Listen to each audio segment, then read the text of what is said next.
सीमा सचिन मामला, mobile data क्यों delete किया? इन सवालों से घबराई और लगातार बयान बदलने लगी पाकिस्तान की सीमा हैदर। पाकिस्तानी महिला सीमा हैदर के पास केंद्रीय खुफिया एजेंसियों के सवालों के जवाब नहीं हैं। एटीएस के साथ आईबी और राह के अधिकारी भी सीमा से पूछताछ कर रहे हैं। सीमा के दबावों की पोल खुलती जा रही है। वह बार बार अपना बयान बदल रही है। नमस्कार, आप देख रहे हैं आर्य प्रयास। मैं हूं धर्मेंद्र शुक्ला। पाकिस्तानी महिला सीमा हैदर और ग्रेटर नोएडा के सचिन मीणा की प्रेम कहानी इन दिनों सुर्खियों में है। दोनों की पबजी खेलते हुए मुलाकात हुई। यह मुलाकात कुछ ही दिन में इश्क में बदल गई। कोरोना काल में वीडियो कॉलिंग के जरिए नज़दीकियाँ बढ़ी। इश्क ऐसा परवान चढ़ा कि सीमा हैदर पहले दुबई फिर नेपाल होते हुए इसी साल 13 मई को ग्रेटर नोएडा के रबुपुरा गांव आ गई। वह अपने 4 बच्चे भी साथ लाई। मामले की भनक पुलिस को लगते ही सीमा 4 बच्चों और सचिन के साथ फरार हो गई। हालांकि 4 जुलाई को पुलिस ने सचिन और उनके पिता नेत्रपाल के साथ सीमा हैदर को हरियाणा के बल्लभगढ़ से गिरफ्तार कर लिया। हालांकि कोर्ट ने 7 जुलाई को शर्त के साथ जमानत दे दी। रिहा होने के बाद सीमा अपने प्रेमी सचिन के साथ उसके घर में रह रही थी। मामले में यूपी एटीएस और अन्य जांच एजेंसियां अलर्ट हुई तो सीमा समेत अन्य की मुश्किलें बढ़नी शुरू हो गई।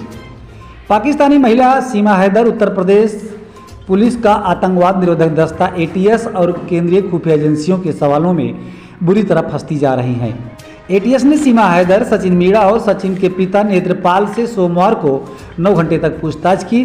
इसके अगले दिन मंगलवार को फिर से एटीएस ने सीमा हैदर, सचिन मीणा और सचिन के पिता नेत्रपाल से पूछताछ की।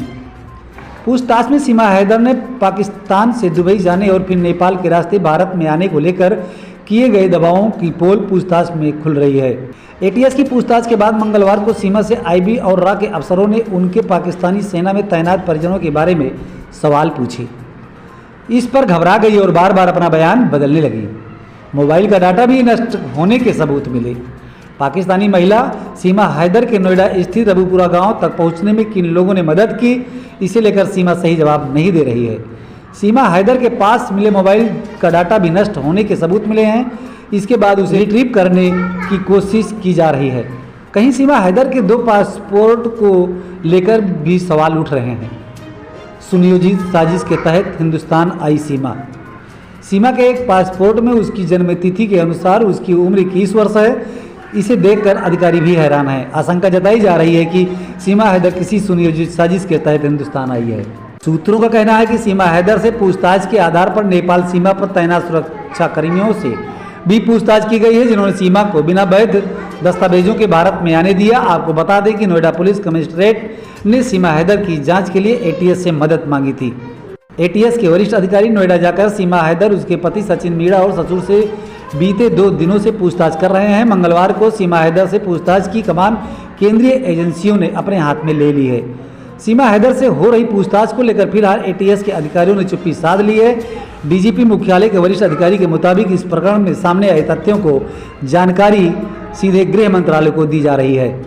कई दिनों से भारत आने का कर रही थी प्रयास। जांच में यह भी पता चला कि सीमा हैदर कई दिनों से भारत आने का प्रयास कर रही थी। उसके सोशल मीडिया अकाउंट को खंगालने पर पता चला है कि वह अधिकतर एनसीआर के इलाकों में रहने वाले युवाओं के संपर्क में थी।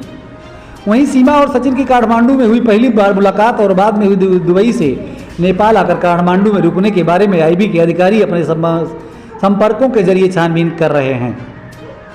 वहीं दुबई में भी इमिग्रेशन के अधिकारियों से संपर्क साधा जा रहा है ताकि पता लगाया जा सके कि उसने पाकिस्तान से दुबई आने और फिर नेपाल जाने के लिए किस पासपोर्ट का इस्तेमाल किया था। कौन है सीमा हैदर? सीमा हैदर एक पाकिस्तानी महिला है जो सिंध प्रांत की निवासी है। 27 वर्षीय सीमा का नाम सीमा गुलाम हैदर है। रिपोर्ट्स के मुताबिक सीमा अपनी पहली शादी के बाद पति गुलाम हैदर के साथ कराची में रह रही थी। उसका दावा है कि उनके पति ने उन्हें फ़ोन पर तलाक दे दिया था और अब वो संपर्क में नहीं है। सीमा के पूर्व पति गुलाम हैदर सऊदी अरब में काम करता है। मीडिया रिपोर्ट के मुताबिक सीमा ने इस साल की शुरुआत में अपनी दूसरी शादी सचिन के साथ नेपाल के काठमांडू में की थी और हिंदू धर्म अपना लिया था। लखनऊ से ब्यूरो रिपोर्ट।